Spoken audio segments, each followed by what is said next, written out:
Hey friends, happy Saturday, the 18th of June. It's nice to be with you. I'm Father Bill Hill, one of the priests at Holy Spirit Catholic Community in Rock Springs, Wyoming. Good to just take a moment to use a little technology and to pray with you.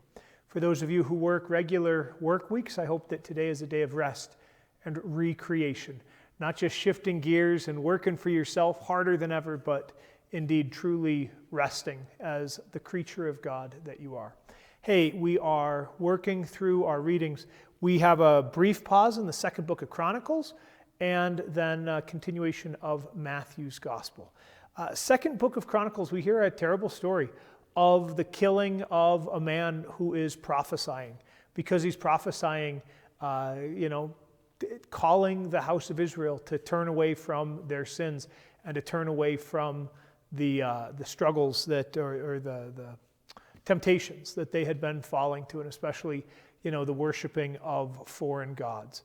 And then we hear about how vengeance and punishment comes upon the house of David as a result of this. Just the question, right? Number one, what voices are we listening to? One of the challenges that we have is that there are so many voices, and I'm aware I am just another one of those, right? But what voices are we listening to? And, are they calling us into deeper relationship with the source of life, which is God? Are they calling us to be that excellent version of ourselves? To reiterate a question that a priest in seminary would often ask, does it help you to grow in faith, in hope, and in love? And those were always kind of the criteria that he would use. What are the voices?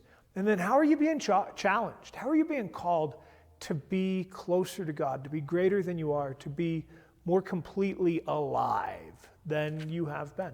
Well, maybe just, allow Zechariah, the prophet who gives his life, to inspire us to truly listen to the voices that we need to listen to.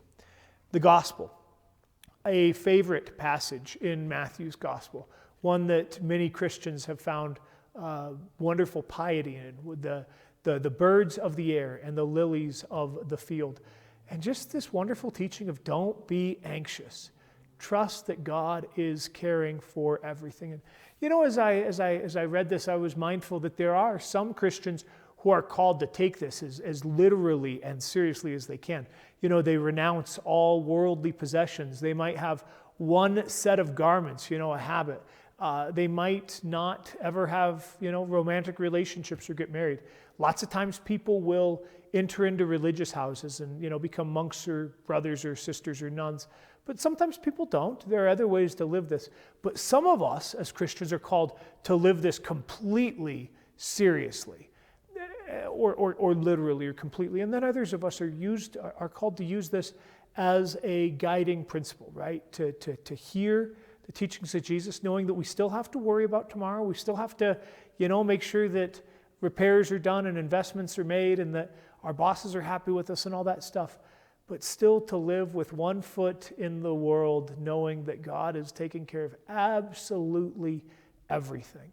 And especially if you find yourself anxious, stressed out, worried, to just take a few moments and remember the lilies of the field and the birds of the air, and the way that God cares for each of them, and thus the way that God cares for us. All right, read those readings prayerfully, turn off the screen, spend some time with God. Happy Saturday, friends. God bless you.